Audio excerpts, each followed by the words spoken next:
Oh, hello. I'm in my favourite eating place today. Me's Cafe and Coil. Like, it's great today. Mind you, it's great today because I'll not be here because it's shut because that's a secret filming session. Ha ha ha! So let's get to the nitty gritty. Hello Debbie, how are you doing? I'm very well. Were you busy today? Very How are you doing, Liz? I'm good, well, Right. you're looking very smart. Well, I was away today at a special place in Preston, by the way, but I'm not telling you because there are royalties involved.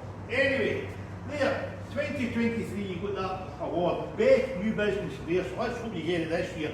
And come, what day is it, the 21st of August, isn't it? 2 years. And I was the first customer in here, and I didn't turn up last year for the party, this last year, but this year I will be turning up. And you alright, Debbie? Debbie, how come you've took your hair out, it's hanging down your hair? There's somebody coming special to see you next week. Have you got a special visitor next week? No. Are you sure? So, I'm happy to work and walk Lee right next week. And I don't know, I think that's rude. I'm not going to disclose where we stay, but round about there anyway. Oh well, there. We'll get them all talking again, by the way. So, see as this window goes up, she'll put that cake and ram it in my face, but I'm not caring because I'll eat it. So, see, all there, and well done to me's car.